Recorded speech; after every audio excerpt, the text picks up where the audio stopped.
Il y a des hommes dans la Bible, ils ont rencontré Dieu, ils ont croisé le Seigneur. Et les hommes, ils sont rentrés en mouvement. Alléluia. Amen. Leur vie a été transformée. Quand je parle de l'homme comme Moïse, de cet homme Moïse, un homme fort, un homme patient plus que tout homme sur la terre. La Bible déclare Moïse s'occupait des troupeaux. Mais le jour où Moïse a croisé Nzambé, Moïse, il s'est consacré maintenant à l'œuvre de l'Éternel. Il y a aussi Gédéon aussi dans la Bible. Lui qui était au service de Madia.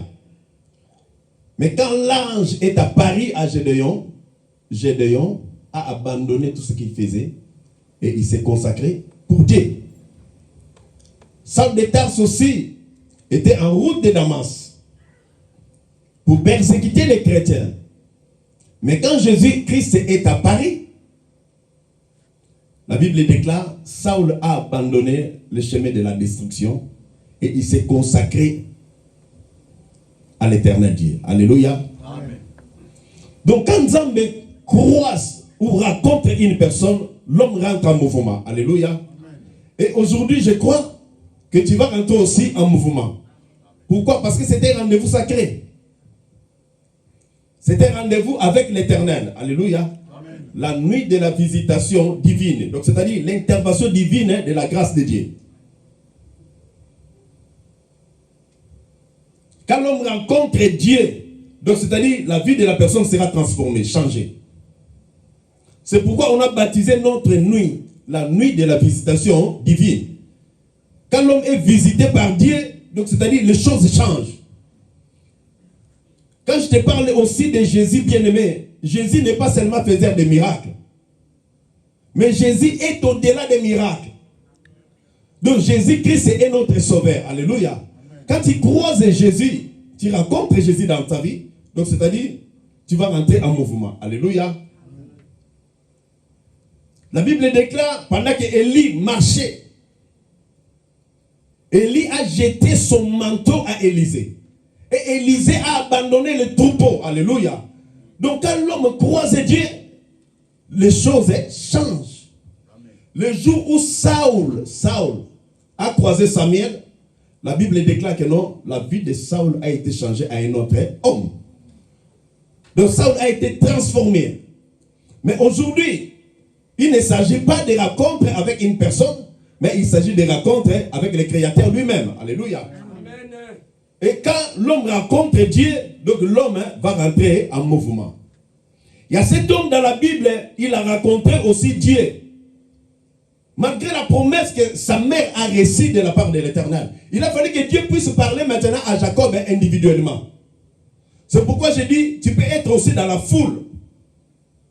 Mais il faut que le Seigneur te parle individuellement, personnellement. Alléluia. Amen. Dieu peut passer par plusieurs personnes. Il peut passer aussi par ton pasteur, par ton frère, par ta sœur. Mais si le Seigneur te parle individuellement, c'est très important. On a besoin de cette révélation individuelle. Alléluia. Amen. On a besoin de cette promesse aussi individuelle.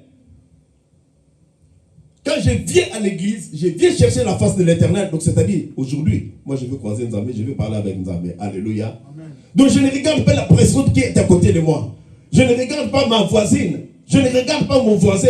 Mais aujourd'hui, c'est ma rencontre avec l'Éternel. Yahweh. Alléluia. Amen. Nous allons prendre nos Bibles. Dans le livre de Genèse, chapitre 28. Nous allons lire à partir du verset 10 jusqu'au 13e verset. Nous allons nous lever pour honorer la parole de Dieu vivant. S'il vous plaît. Genèse 28, à partir du verset 10. Je lis la parole au nom de Jésus-Christ. Amen.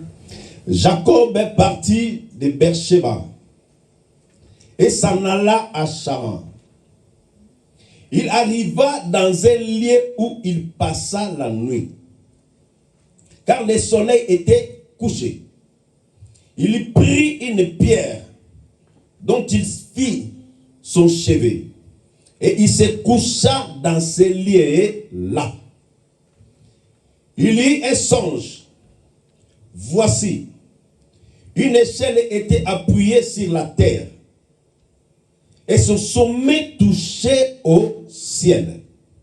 Et voici, les anges de Dieu montaient et descendaient par cette échelle.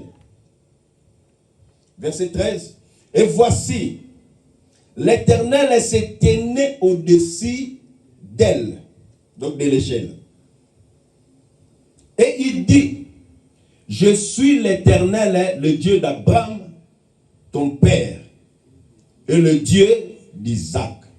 La terre sur laquelle tu es couché, je la donnerai à toi. Je la donnerai à qui? À toi. Alléluia. Donc il s'agit de singulier. Alléluia. C'est pourquoi je dis, il faut que le Seigneur te parle aussi individuellement, personnellement. Je la donnerai d'abord à toi et à ta postérité. Parole du Seigneur. Amen. Prenons place dans le nom de Jésus. Amen.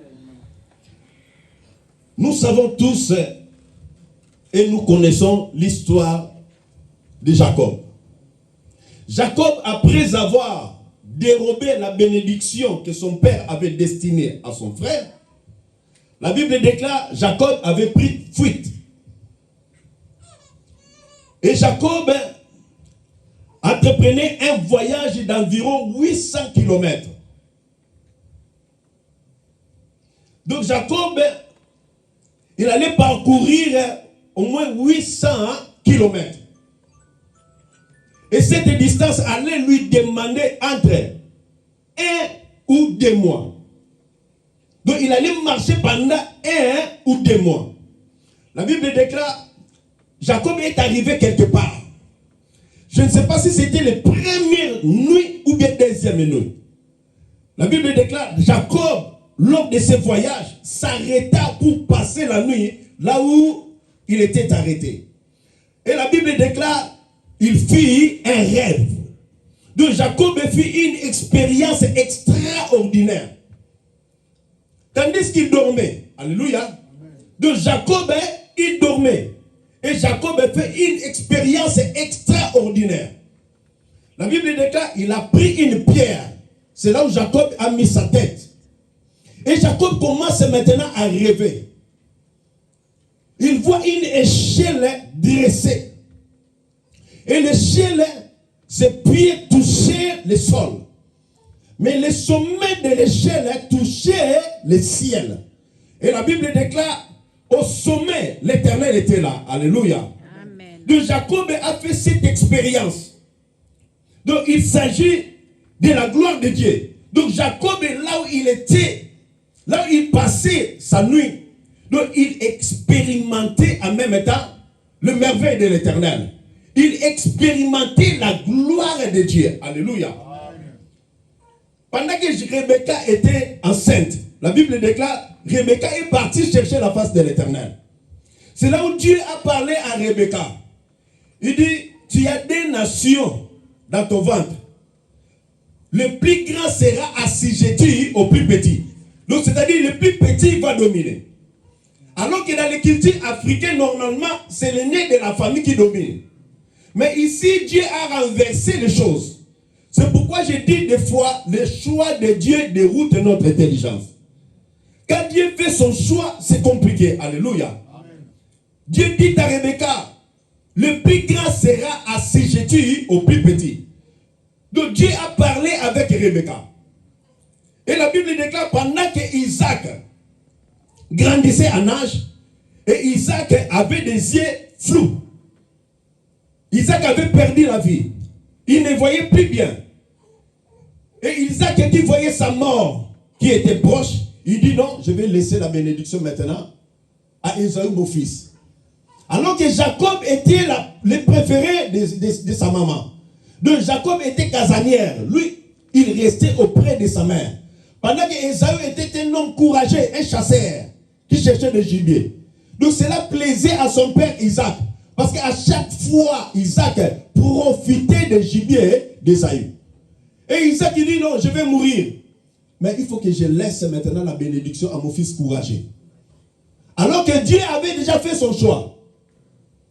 Et Dieu avait parlé à Rebecca. Mais Dieu n'avait pas encore parlé à Jacob.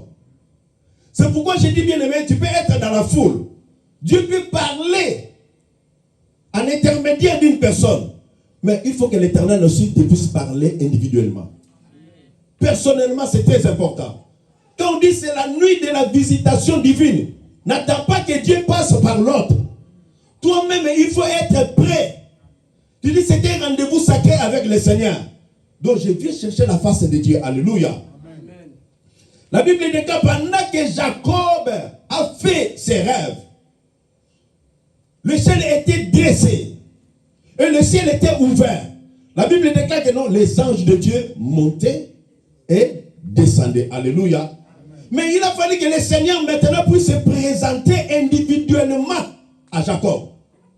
C'est pourquoi je dis, quand l'homme fait la rencontre avec le Seigneur, c'est un nouveau départ. Le Seigneur avait parlé par Rebecca, mais ce n'était pas encore le départ pour Jacob. Le Seigneur peut parler pour quelqu'un, à travers quelqu'un plutôt, par l'intermédiaire d'une personne, mais ce n'est pas encore le départ. Mais le départ sera le Seigneur, le jour où le Seigneur va te parler aussi personnellement. Le Seigneur a parlé à Jacob, c'est là où Jacob maintenant rentre en mouvement. La nuit de visitation divine, bien-aimé, je veux que tu rentres en mouvement. Il faut que le Seigneur te parle individuellement, personnellement. Pas à travers une personne. Que toi-même tu reçois. Que tu puisses recevoir de la part du Seigneur les directives de Dieu. Que tu puisses recevoir de la part de l'Éternel les confirmations de la part de Dieu. Que non, toi, tu es ma fille. Toi, tu es mon fils. Alléluia. La Bible déclare, il arriva dans un lieu où il passa la nuit, car le soleil était couché. Il prit une pierre dont il fit son chevet, et il se coucha dans ce lieu-là. Et il y eut un songe, voici une échelle était appuyée sur la terre, et son sommet touchait au ciel. Et voici les anges de Dieu montaient, descendaient par cette échelle. Et voici l'Éternel se tenait au-dessus. Donc l'Éternel était au-dessus. Mais l'Éternel n'était pas seulement au-dessus. Alléluia. Donc l'Éternel était au-dessus. L'Éternel était auprès de Jacob. L'Éternel était avec Jacob. Aujourd'hui, Dieu est avec nous, bien-aimés dans le Seigneur. Vous savez, cette échelle de la gloire de Dieu, il peut être dressé aussi ce soir. Et cela dépend de notre disposition. Cette échelle de gloire, pour expérimenter la gloire de Christ, il peut être dressé aussi cette nuit. Et cela dépend que de nous. C'est pourquoi j'ai dit la nuit de la visitation divine. Donc l'intervention divine de la grâce de Dieu. Donc Jacob ne méritait pas ça. Mais Dieu a visité Jacob. Pendant que Jacob se rendait chez son oncle pour chercher une femme. La Bible déclare, Dieu a visité Jacob cette nuit. Alors Dieu était avec Jacob, Dieu était au sommet, Dieu était auprès de Jacob. C'est pourquoi je te dis, bien aimé dans le Seigneur, Dieu est avec nous. Dieu est avec nous. L'Éternel maintenant se fit connaître à Jacob. L'Éternel se présente alors à Jacob maintenant. Il dit, et voici, l'Éternel se tenait au-dessus d'elle. Et il dit, je suis l'Éternel, le Dieu d'Abraham, ton père, et le Dieu d'Isaac. Alléluia. Donc là, l'Éternel maintenant, il fait quoi? Il se présente maintenant à Jacob. Il se présente personnellement à Jacob. Je suis le Dieu d'Abraham, ton père, et je suis le Dieu d'Isaac. Donc le Seigneur avait parlé déjà avec Abraham. Le Seigneur a parlé avec Jacob. Mais avec Isaac plutôt. Mais avec Jacob, ce n'était pas encore le nouveau départ. Alléluia. Amen. Mais le jour où le Seigneur a parlé avec Jacob, Jacob prend maintenant un nouveau départ de sa vie. C'est pourquoi je dis, il faut que le Seigneur te parle individuellement. Afin que tu prennes aussi un nouveau départ de ta vie. Comme on dit la nuit de la visitation divine, donc c'est-à-dire la nuit des nouveaux départs. Donc je commence un nouveau départ avec le Seigneur. Dans le domaine spirituel, dans le domaine familial, je commence un nouveau départ. Même dans la vie administrative, je commence un nouveau départ avec le Seigneur. Pourquoi? Parce que Dieu dit à Jacob, la terre sur laquelle tu es couché, alléluia. Donc c'est-à-dire, je commence un nouveau départ de la bénédiction avec Dieu. Je commence un nouveau départ administratif aussi avec Dieu. Je commence aussi un nouveau départ financier avec Dieu. Je commence aussi un nouveau départ spirituel avec le Seigneur. Je la donnerai à qui? La Bible déclare à toi. Alléluia. Donc là, le Seigneur donne une promesse intime et personnelle à Jacob. Il dit, je la donnerai à toi. Donc il faut que le Seigneur commence d'abord par toi. Alléluia. Il faut que le Seigneur commence d'abord par toi. Jacob, lui, il dormait. Mais bien aimé, laisse-moi te dire, au moment où tu es à la présence de Dieu et que tu cherches Jésus, cette échelle, il peut être dressé. Lui, il dormait. Mais nous, on ne dort pas. Alléluia. Lui, il dormait, c'est là où il a fait les rêves. Mais moi, je te dis, pendant que tu es encore dans la présence de Dieu et que tu crois en Jésus, cette échelle sera dressée. Amen. Malgré que tes pieds touchent le sol, touchent la terre, mais ta tête à toi, bien aimé dans le Seigneur, il faut qu'il soit connecté au réseau de Dieu. Il faut que ta tête résonne maintenant comme Dieu, comme les citoyens célestes. Tes pieds, oui, je suis sur la terre, je marche sur la tête, mais ma tête, elle résonne beaucoup plus dans le ciel. Alléluia. Amen. Dieu se présente alors à Jacob. Il se donne ses noms. Et les noms que Dieu donnait ici, avant de parler le Dieu d'Abraham, le Dieu d'Isaac, Dieu dit, Jacob, ça, c'est toi et moi. Alléluia. Amen. Toi et moi. Il dit, je la donnerai à toi. Donc, c'est-à-dire, c'est l'affaire de Jacob avec le Créateur. Dieu n'a pas dit, moi et vous. Alléluia. Amen. Dieu n'a pas dit, moi et vous, mais moi et toi. Donc, c'est-à-dire, quand tu viens dans la présence de Dieu, tu viens toi et Dieu. Ne viens jamais moi et nous. Non, je viens d'abord moi et Dieu. Alléluia. Amen. Donc je la donnerai à toi en singulier. Dieu a fait cette promesse intime. Alléluia. Amen. Dieu a fait cette promesse intime et personnelle à Jacob. Je la donnerai à toi. Mais c'est le qui vient maintenant après. Et à ta postérité. Alléluia. Donc c'est-à-dire, c'est Jacob qui sera béni. Comme il avait dit à Abraham, tu seras une source de bénédiction. Et Dieu dit à Jacob, je la donnerai à toi et à ta postérité. Ta postérité sera comme la poussière de la terre. Tu t'éteindras à l'Occident et à l'Orient, au septentrion et au midi. Donc c'est-à-dire au bout du monde. Au bout du monde. Alléluia. Amen. Donc Dieu, le Dieu que nous prions, est sans limite, est sans barrière. Alléluia. Amen. Quand le Seigneur parle au septentrion, donc c'est-à-dire même au bout du monde, le Seigneur est capable de tout. Alléluia. Amen. Jacob a vu l'échelle. Mais ce soir, bien aimé, Dieu est capable de tout. Alléluia. C'est pourquoi je dis à chaque fois, ne cherchez pas à limiter Dieu par notre petit raisonnement, par notre petite tête. Alléluia. Amen. Prie le Seigneur, Seigneur, visite-moi aussi individuellement. Parce que je vais commencer un nouveau départ avec toi. je vais t'expérimenter aussi personnellement. Pas seulement dans la foule. Et cette rencontre avec le Seigneur, c'est ça qui nous fait du bien. C'est ça qui prend